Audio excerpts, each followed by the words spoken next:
Hey,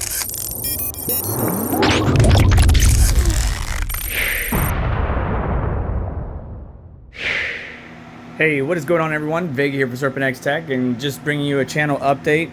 I already took measurements of this C2 immersion kit, and the box is overall 4 feet, and technically it's a good measurement for the dry cooler. Even though the dry cooler is laying flat, 4 feet long, concrete pad by 2 feet wide is good enough, and we're going to be doing the dry pour is the game plan. But let me take you outside. So as some of you are familiar, we already have the C1 over there. The C2 dry cooler is going to go on the opposite side of this wall. Already measured from the breaker panel to the edge of the house, which is about 117 inches, and I measured from that 117 inwards.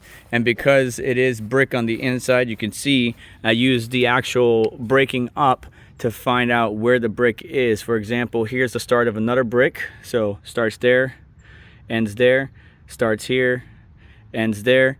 So I found we don't want to go for the middle part of the brick. We're gonna shoot for somewhere in this section, which is where the X is. And the concrete slab, I have a little line there for the start of it, and then another line over here for the end of it. And we're gonna build our form and do a dry pour. I feel confident enough to complete the dry pour. I don't need it to be beautiful. Might reinforce it a little bit, but just need to pick up all this sod. I might actually try to transplant it to another section of my yard that just won't grow, which is over here. And usually, because I worked in construction, usually when somebody builds a house, all the trash and stuff like that, some of them actually dig a pit and just drop it in there. And I'm pretty sure this is why this area just never grows. There's a bunch of concrete or construction trash in this area. But I'm gonna try to see if I can transplant it. It may not take, but I'm gonna try to use it and see if I can anyways. But now that I have everything mapped out, and Crypto Mikel advised me of the trend of dry pour, I am gonna freaking, build my form, probably make it about 2.5 to 3 inches, but just 2x4 thick, and try to put some type of reinforcement in there. Obviously, you don't want to concrete over grass. I know some people have done it. I don't really want to, because the main goal here is it doesn't have to be super strong to where I could build like a shed or something on it, but it's got to be strong enough that if a hurricane comes, as because we have such open area, as the wind whips through the house, I do not want this thing starting to lift up and take the dry cooler with it, because that is a lot of surface area as it's standing vertical. So dry cooler is going to be here.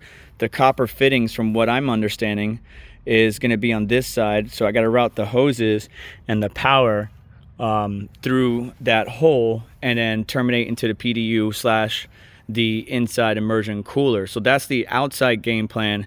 It's just a matter of making it happen. Now it's getting ready to rain. I actually felt some drizzle, so I'm not going to try to do the dry pour today, but I will bring you updates as I go. I just wanted to get this planned out. I talked about it previously. Now I actually have some numbers. Matter of fact, I'm going to pop up something on the screen where I took a picture of the dry cooler and I put different measurements in there for me so I can find the right anchors and stuff like that. Now I just got to get the right drill bits for concrete drilling. We want to drill from the outside in because this is stucco. If we drill from the inside out, we'll just flake it off. But since this is concrete block, we want to shoot for the middle section of this, not the side, not the middle where it's more reinforced, but somewhere right here.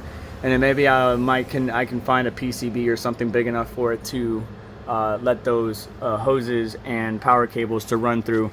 Now, there's a lot of trash that I need to reorganize. Well, not trash to some people, not trash to me.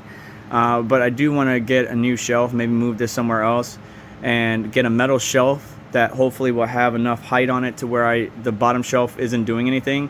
It's just letting the C2 sit underneath of it, and then I have different shelving units. But I do want to get the C2 container on the inside here, right below the electrical panel. So we're going to need to run wire up, down a conduit, down this wall to 2 PDUs, so 230 amp breakers, 2 PDUs, and then powering low enough so that way the fan, which I think has a 6-foot C14 connection, female, it just needs to be low enough to where it can terminate. If not, I'll get an extension as well. But at least I'm making progress, and I wanted to bring you up to speed on that. It is Christmas. I'm tight on time, but I look forward to trying to do my first dry pour. I messed with concrete before when I worked with pools, but this will be my first dry pour. I gotta clean up that edge, and I might put something in between the concrete and our stucco wall, just a little barrier of some type. Not sure what I'm thinking, or what I would like it to be, because I have no idea. If you guys got any suggestions, let me know. But now it's just a matter of, you know, peeling this up, trying to see if I could transplant it. If not, throw it away. Flatten out everything, building up my form. And should I put gravel at the bottom, or should I just let the dirt that has moisture help strengthen and soak into the dry pour? A couple different ways that people have done it online, but we'll see. But at least I got my measurement. So we got our 1 tick here. We got our X for the hole. I didn't want it too low to where like little critters can climb up and get in. I'm gonna try to seal it off in something. And then another mark here. So that's where our slab is going to be. And that hole, I kind of want something like this, right? So it's protected. We're not having wind and water get down into it or into the hole. But the hoses and cables can at least feed through the bottom there. That's the game plan, at least. All right, so that's your update for where we're at right now, because we're getting ready for various family things. I am delayed. I don't know when the next update will be, but as soon as I have it, I will bring it to you. Hit the like button on the way out, get subscribed, hit the notification bell to stay up to date, and I will catch you in the next one.